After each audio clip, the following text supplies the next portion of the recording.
you get it? Is it on? Hello there, and welcome to another episode of Taking Over the World with Ed and Aaron. What's up, buddy? What is up, good sir? How you doing? I'm doing good. So tell the people what you just told me. You found something this weekend, huh? I found a stack of books. And what was your comment? I need to start reading. Listen, I feel like I told my wife this yesterday. I feel like we're going down the same route. I didn't find a stack of books. I'm not a very good. I got windshield time, so I'm an audiobook guy. But it's like whenever I get into that same thing. I'm like, oh, I see somebody post about this book. That looks like an interesting read. I'll read it. 10 pages later, like it fell on my head. I'm asleep, whatever. And I told my wife last night, I was like, that's it. This is the week I get back to the gym. So I think like you finding a stack of books and saying, I'm going to start reading is the same way I go into every week. And I'm like, 3 days a week at the gym this week. I said I found a stack of books. I never said I was going to read them. Okay, so where'd you find them? Holding up the table of like the leg or something? Like that's where you found them? No. So there's a group of guys, Kevin and Fred, that send me a book. I'm part of their book club. So they send me a book. So I got a new book, and I'm looking at the previous books. I'm like, man, I got to start reading all these books. So then I just stack them all up, and I'm like, wow, there's a lot of books there. So they keep sending you the books, and you're part of a book club, but you don't you have to like engage in the book club? Like how do you just start getting like old school like Cliff Notes? You like No. So they actually do a really good job. They send their book club the books, and then they have like Zoom masterminds with the actual writer of the book. Oh, okay. So you get to like find out their reasoning behind writing the books and all that stuff. And I just have been horrible because I'm focused on other things. So reading isn't my top priority. So fair enough. Is what it is. Fair enough. What are these other things that we're focused on?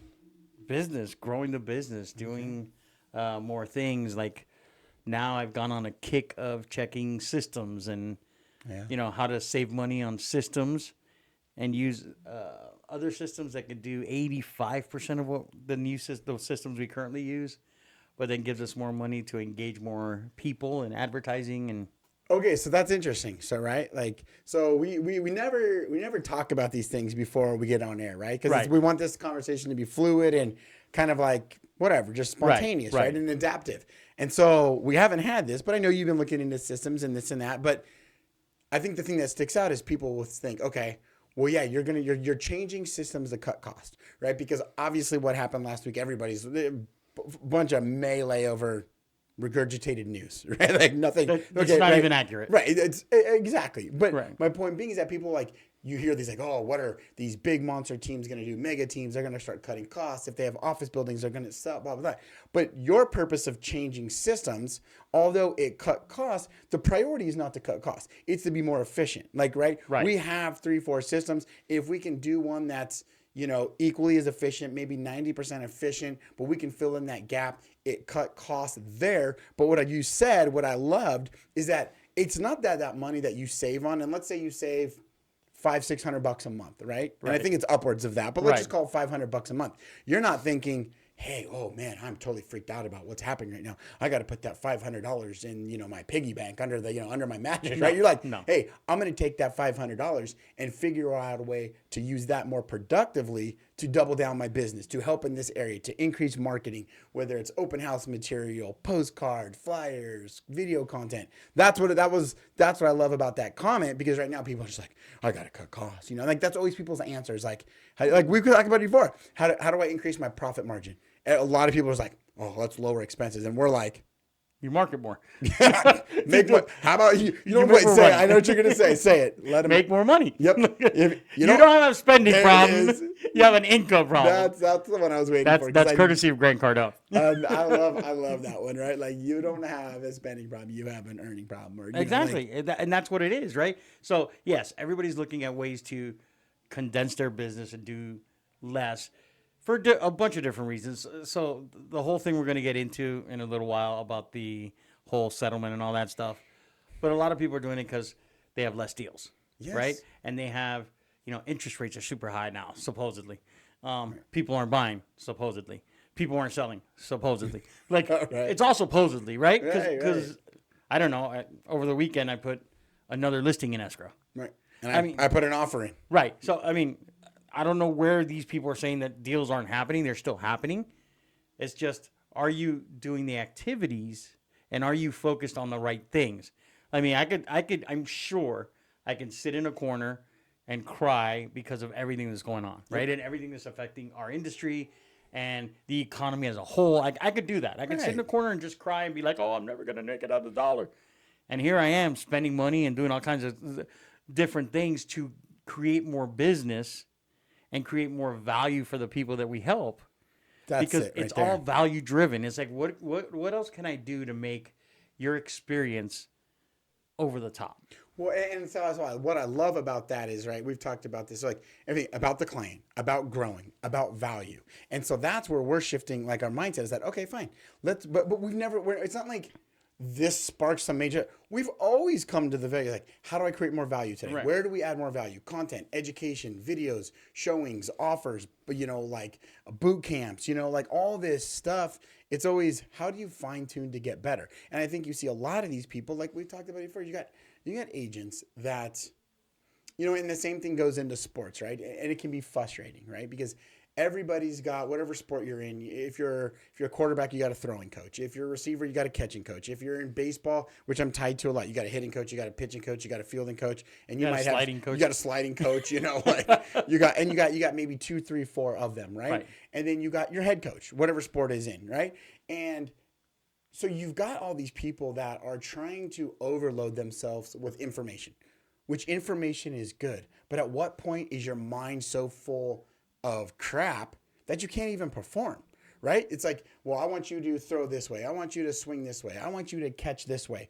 And then one guy's telling you this. Then one lady's telling you this. Then a team's telling you this. And next thing you know, like the ball's hitting you in the face, or you can't hit a pitch, or you can't catch a football. You can't kick a field goal. It's like there's so much going on in your head.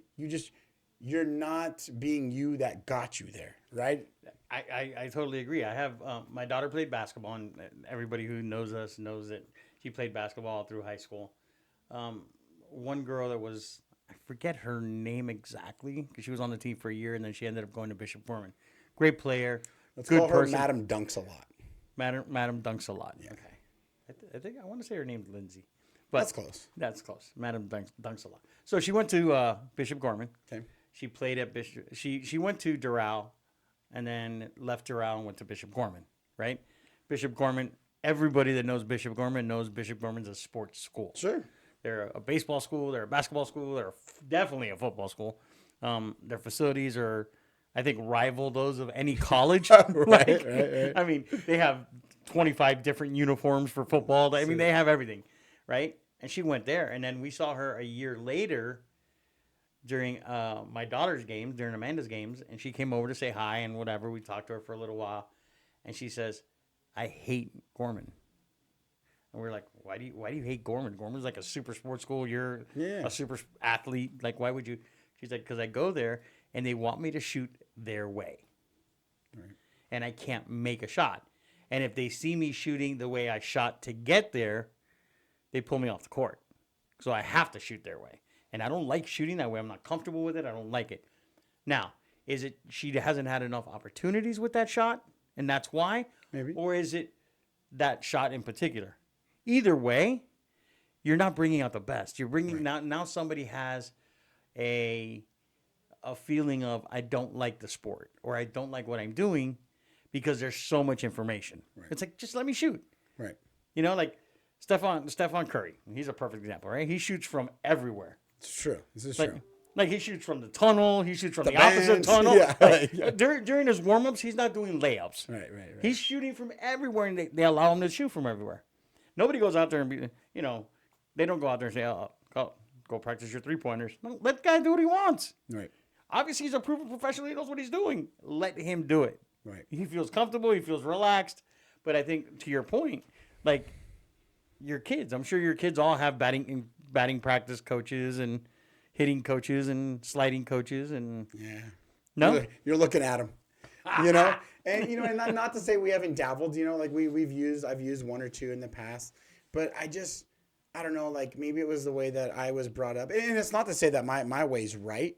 I'm all about, like, at the end of the day, it's results, right? Like that's what my dad used to always tell me. He's like, ROA or ROM, right? Results instead of ROI, ROM. Results only matter, right? And so there's times like, like even this weekend, like our boys, like they went out, they worked, but we didn't get the results we wanted on Saturday. Sunday, we bounced back hard and played really, really good baseball. And so I was proud of them. But I think there's sometimes that we have too much in our kids' brains, too much in our brains as adults, right? And so, like with my kids, I keep it simple, and that's not everybody's approach. And not all of us have the same skill set. Like I have great friends that have work in different industries, and maybe they can't get off to go to their kids' sports games or whatever. It's not that they don't want to; they don't love their kids. It's like, man, I got to put food on the table, and this is what my job requires me to do. I think I've just been very fortunate to be able to be around the game of baseball as long as I have, and played at, a level beyond high school. There's definitely smarter people than me out there on the subject. Like, I'll be the first to admit that. But it's like, like I try to instill in the kids and in my kids, like, listen, I can get you to a point where you can play at the next level. I promise you that. If you buy in, you listen, and be coachable, I can help get you to the next level. I love that, though. Coachable, right? And that's the thing, and that's what we saw. I even saw that some out of the kids this weekend. They weren't coachable, right? My son, I'll throw him under the bus. Offensively, stud on the weekend, right? He came through clutch, big hits. I think defensively, he was atrocious, right? And he knew it. He didn't complain when I had to move him out of a position. I had to bounce him around a couple times. I even defensively sat him for a few innings in the second game, because it was what was right for the team. Right. But he never once got mad at me. I never once got mad at him. He never once pouted. He complained. He knew. And yesterday and that was the Saturday night on our way home was the quietest our car ride has ever been. I was disappointed, for the kids, because we didn't play as well as we could. And we just had 2 bad innings. Each game, fourth inning, each time. Take that out, we win both games, right? Like, story of everybody's life, right? I was disappointed for the families, the parents that work hard and want to see us perform. They know how well their kids can play. And so, it was just a bad night for me in general. Like, I wear that. Like, I'm emotional. You know how my emotions go. Like, that stuff, that sits with me. And so, like, we had a 35-minute drive home, or 30 minutes from, like, BLD, but Big League Dreams home. And I don't think we said one word. And that's like the quietest we've ever been. And he went straight to bed. I did my thing. But on the way home Sunday, after we won our first game, we beat a good local team, really good game. Boys battled back and forth, super clean, super proud. Then we had a game break, which always kills us. Then we lost to a good team out of California, and these guys they're good. We lost by 1 run in the bottom of this last inning, right? But he finally goes, yeah. I did some good things this weekend, but I got a lot of work to do on this area. And so I think that's where, how everything has changed, is that you don't try to take people out of their game. Just like agents. We can't take them and make them monster agents if our skills, if our ethics, our morals and stuff don't align to start with. Right. And I think that the problem is you need to find a team that you align with, right? A team that's going to let you do what you do best, and a team that supports you, right? And we're all not going to be perfect all the time. There are all going to be mistakes, but we learn from them, and that's in business too, right? We join a team, or we're part of a team that's going to help us. Because that's, at the end of the day, that's what we're trying to do, is help people get to the next level. And I think, like, going back to your comment, is like reviewing our systems, how to get better, how to become more efficient. So a lot of people they'll go to, and I was guilty of it when I first started. I went to every training there was. I wanted every platform there was. And I wasn't doing any business. Right? Like this, I expected the phones to ring. I've gone to these classes. Like, do the people out there not know that I've attended 5 trainings with 7 different people, and I've sat in on all this stuff? Why are they not calling me? Right. And it's because I think sometimes we're afraid to get on the field and play. Right? Like you talk about the systems. When follow-up boss came around, boom, let's go. And then we got rolling, and we found out it really worked. Okay, now it became time. Like, let's evaluate. Is it still the right system for us? This or that, and fine-tuning. Where I think some people get, like, that old saying, like, paralysis by analysis. Oh, they go to so many coaches. They go to so many, whether it's sports, whether it's real estate. Because, we all have real estate coaches and trainings. But the problem is we get stuck with all this stuff in our brain. Then we don't know what to do with it, because we're so afraid, like, you're waiting for that perfect script, that perfect listing presentation. When was the last time you took a listing presentation on a listing? Without dating yourself. It's been a while. Right? Like, it's been a while. Because that's not what you're selling. You're selling you. You're selling the OGRE Network. You're selling the value of working with you. Right. Yeah, I'm not just selling a bunch of numbers. Yeah. Whether It's the value we provide. It's the service we provide. It's, I got a referral last week for a commercial listing, and there's some tenant improvements for the tenant to sign a 10-year lease, and then they're going to sell the building. And they said, "Hey, can you look at this?" Yeah. They got an estimate for $500,000 for the repairs that the new tenant wants to be able to sign a 10-year lease. And they're like, "Hey, can you have somebody meet us there this week to get estimates?" Yep, no problem. We'll do that. Right. That's the service we provide, right? Right. It's more than just, "Hey, you need to list with me. If you're not going to list with me, I'm not going to do anything for you." It's not my problem. Not how I do it. Let's shift gears for a minute and talk about the subject that you want to talk about. Ooh, which one was it? Which one is it? The big one. The NAR? Yeah, that's the one. And it's a kind of a perfect segue. It's because, so like, I don't want to say I laugh at it. I'm not trying to take it like lightly, right? Like, it's a huge settlement. Anytime you're talking over $400 million settlement, no admission of guilt or anything like that, right? Like, it's something to talk about. But it baffles me why I'm not surprised that the media has done what they've done with it, but why people are freaking out like crazy. Right. Like, I don't know. I mean, I've been in the industry for a while now, for years, considering back from, when I first started investing, all that stuff. You've been licensed doing commercial. I mean, like you just said, LOIs and negotiations have been a thing for years. As long as I've been doing it. So that's 20 years. That hasn't changed. That's never changed. Right? From what we know now, the lawsuit hasn't come out, or the settlement or whatever, the terms have not come out and say, like, sellers now must be represented. Sellers have always been able to be represented, not be represented. We have what we call FSBOs, for sale by owner. No one's ever required you to do that. Commissions have always been able to be negotiated. 100%. Now, whether your agent now was not telling you that, or your agent you hired, that is where the whole thing stemmed anyway. So like people like on our end, we're looking at it like, what has really changed? I think the biggest thing is, I've been doing this for 10 years or the last 15 years, where I'll sit and talk to a buyer. Yeah. And I'll break down what I'm making. Right. Right. A lot of people want to keep it hush hush. They don't want people to know. Right. And I think that is the issue. Yes. Is people don't want to be transparent. Yes. I don't mind being transparent. Yes. This is what I make. This is how I do it. Now, just like it's always been, you can go unrepresented and you can do whatever you think you want to do. But how's that working out with players that in football that are unrepresented? Yes. And I think that is a great example. It's like we have to do our jobs. Right. Right? Like, oh my gosh, God forbid you go to work and work. Like everybody else that I know that is an adult that goes to work, they get paid. Right. Like why can't real estate agents, like there's like you said, like there's that negative connotation, like, oh my gosh, you make money for doing this? Like, yeah, well, we pay lawyers, we pay, restaurant workers, like everybody gets paid. Like this is our job. Well, you know what the thing is too, is I talk to a bunch of realtors. I've been in this for a long time. Yeah. I've always talked to a bunch of people, right? And you talk to agents and agents tell you, this is my passion. I do this because I love showing houses. I love being in houses. I love being. I've never shied away that I do this because I make really good money. Right. Like that's why I'm in this. Right. If not, I would find something else to make really good money at. Right. It is what it is. I get paid to do this. Do I love what I'm doing? Yes. Do I love the challenges that come in sometimes and you have to figure out and be creative? Yes. Do I love helping people? Definitely. That's the biggest plus I get. When people come to us and say, hey, we have this issue, we need this resolved, or somebody's relocating, and hey, I don't know how to do this, can you help me? Like, all that stuff is great. But reality is, I wouldn't do it if I didn't make any money. Sure. Like, I'm doing it to make money. Yeah. So everybody, I think, and that's where I think the whole thing came up with. You have a bunch of people saying, oh, as a buyer's agent, I'm working for, you're not working for free. You're getting paid. Right? Doesn't matter who's paying you, but you're getting paid. And for people to try and say this is my passion, it could be for some people, and I get that. But if this was your passion, would you do it for free? Because you coach baseball because baseball is your passion, and how much do you get paid a month to coach baseball? That would be free 90 free. Free 90 free. Free 90 free. Free 90 free. So you don't get paid, right? But you love doing it. Right. You love spending time with the kids. You love teaching the kids. Right. You love that is your passion. Right. Now, would you do that and real estate for free 93? Free 90 free? Yeah, would you? It would no longer be my passion, sir.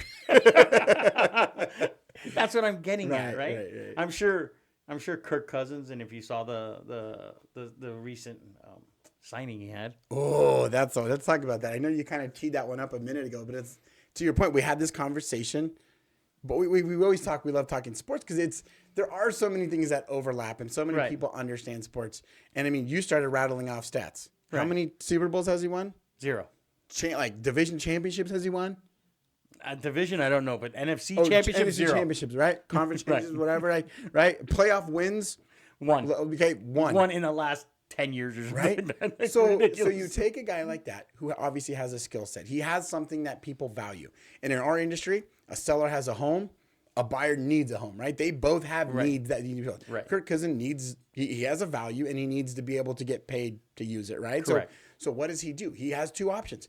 Just like anybody else selling their home or buying their home, he can be like, cool. I'm going to call up all 32 teams, set a meeting, and go and just try to sell myself, just like a for sale by owner would be, or a buyer can go represent themselves. That has never changed. You can do it in football. You can do it in real estate. In anything. But Kirk Cousins decides, okay, wait a minute. Now looking at my resume, I'm good in the locker room. I'm a good leader. I can get people, like he's going to put Atlanta probably on the map and make him competitive, right? He has a valuable skill set, but he says, what is my skill? My skill set is being that quarterback and all those things. My skill set is not going in to sit with a GM or a team owner to negotiate my worth. Right. He might have an idea of what his worth is, but he's gone out and hired a professional and says, yes, I'm going to pay for your service, Mr. Sports Agent Ed. In return, I expect you to negotiate a large deal for me, right? And so what does the agent do? $180 million for 4 years. So $45 million a year. I'm pretty sure that Kirk Cousins is sitting back right now going, probably a good decision I decided to go with this guy, because I'm not sure I could have walked into 32 GM rooms and been like, I would like 4 years, $180 million, and here's my resume. That's not his. He performs on the field. Agents like us, sports agents like that, they perform in different levels. And so now this connotation where media has spun is like, oh, you don't need a buyer's agent. You can do it. Like, you've always been able to do it. But people elect to hire professionals that bring value, like that word that you talked about before. Now, what are we going to see? How maybe the biggest change here is you're going to see all your weekend warriors. See you later. Right. The people that were doing it for their passion on the weekend. You weren't doing it for the passion on the weekend. You're trying to supplement income because you thought it was an easy industry because the market has changed. It's an always evolving market. Right. And, you had a friend that was going to sell. So all you had to do was put it on the market. You were going to get paid X, Y, Z. And it is what it is. Now, okay, a buyer's agent is going to have to be like, hey, you want to know why you hired me? Because Kirk Cousins, I just got you 4 years for $180 million. Who wants part of that? And every quarterback is like, yeah, hook me up with some of that Kirk Cousins money, right? I mean, if he plays this out for his entire 4 years. Bro, how are they? Dude, he's $400 million he's made playing football. And has not won a Super Bowl. That is insane, dude. That is an insane amount of money. Props to him. Yeah. Super props to his agent. Right. But he's shown his value. It's a house, right? You go see a house and you're like, oh, wow, this is a really nice house. Then the listing agent's job is to say, okay, well, this is what I think it's worth. And our job is to negotiate it down and provide value to our clients and say, hey, we got this for you. Right. We were able to negotiate this, right? Or maybe it's not getting it for cheaper. Maybe it's out negotiating 5 other offers on the property. Well, maybe it's something else. It's not necessarily the price all the time, but hey, if I dwindle it down to one house and I can negotiate this house, because that's what his agent did. Right. Hey, instead of going to 32 teams, how about we go to Atlanta? Mm-hmm. And we're just going to focus on Atlanta. And we're going to get what we need. He tested the market. His agent almost put him in coming soon status, like we do in real estate, right? He got about 4 or 5 teams interested, and then he's like, let me focus on one. Yes. And let me get you what you want. Yes. Like, that's what they do. So whether it's a sports agent, whether it's a real estate agent, whether it's a salesperson doing another job, there's a reason why they do it. Well, and to your point, I love the fact that you brought up like price, right? Like people always think like, oh, my agent saved me this on price. Okay, but what did that do? Okay, because like most people are not educated by their buyer's agents to be like, okay, let's say we get you $10,000 in a drop of price. That $450 property, we got you at $440. What if I were to tell you, We run the numbers, we meet with your lender, and we take that 10 that we pay for the 450, but we get the seller to give you 10,000 to help buy down your rate. Then now your monthly's cheaper. Now my monthly cash flow is way more maybe conducive to my lifestyle that I needed, because I needed an extra $150, $200 a month. Right. Where that $10,000 off the price. Oh, sounds good. We knocked 10 grand off. Okay, so what? You changed your monthly payment by $6? But that's the value. Exactly. That's the value you provide, right? Having a consultation, talking to a potential client and saying, hey, what can I do to help you? What is most important for you, right? Rather than just say, hey, you clicked on my site, let me go show you houses. Right. Let me just drop everything and go show you houses. No, it's create the value of, and truly be the person who cares about the client and the client experience and what the client's getting out of it. Right. Well, and that's what I think we do. Well, and you're right. And because, see, now what's going to happen is that media has spun this into like, buyers agents are like, well, I'll get you into the house. I'll show you the house and I'll write you the contract. Well, okay. So that means that's all our job is. And we're not going to be like, our job is like, you see all these agents, right? Like, I mean, on different platforms, they're like, hey, I'm the agent that boom, da boom, da boom. Like they're pointing and dancing all this stuff. And they give you a list of 100 things that they do. It's like, okay, bro, we get it. So that's how you provide your value. Yes. How about you just sit with somebody and talk to them? Yes. And like, it doesn't stop with, and now you're going to get the weekend warriors that, that this is a part-time job of passion, that don't just say, listen, all right, I'm out. Like, right, it was a good run. It was what it was. I'm out. Right. Okay. Now you're going to get them as like, okay, yeah, I can show you that house. I can open a door for you. The industry's paid. We're not getting paid as much. Well, you're not providing any value. You're opening doors for them. Okay. And then you're like, okay, well, I wrote the contract from, okay, is that where your value stops? Because last time I checked, the first thing that we enter into after we get earnest money and all that taken care of is our due diligence period, right? Right. Okay. So what do we know that comes up right away? Inspection. Home inspection. When was the last time you represented a client and didn't get something repaired? When was the last time you didn't get a seller to upgrade that home for a client before they moved in? Right? Yeah, because, I mean, I just put a client in when our last client that closed on Friday. I mean, we had, and this is no knock on like good sellers or anything. We all talked together. We knew it was a good deal for everybody. So it's not like we took advantage for somebody, but we didn't let an opportunity on our end go away by not at least bringing it up and putting it on the table to talk about. But we got roofs repaired. We got pool repaired. We got, some maintenance in the restrooms taken care of.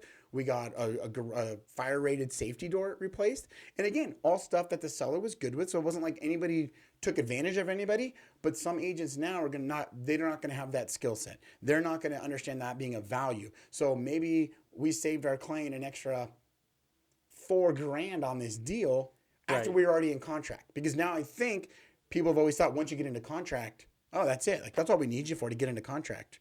That's what media is portraying it, or that's what some of these buyers are going to say. I'll get you into contract. But what happens? What happens in that other process? What happens when the appraisal doesn't meet? You want to go back to the table and negotiate that? Right. I don't think Kirk Cousin wants to go back after OTAs and be like, hey, I need to, renegotiate a little bit, right? Like that's why you have a professional that brings value to continue through your entire transaction.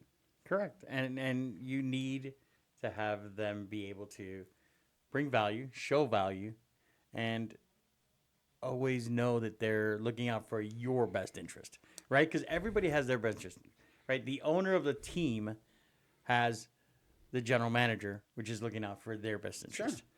And Kirk Cousins has his agent looking out for his best interest. Right. And it's their job to get together and work it out. Yes. Our job with a listing agent is work it out so that my client has a good deal, your client has a good deal, and we all agree that everybody gets what they want. Yes. It's a win-win for everybody. Yes. And at no point in that whole process does a general manager and agent go to each other and be like, hey, I know you're getting paid, but what if we don't pay you? Right.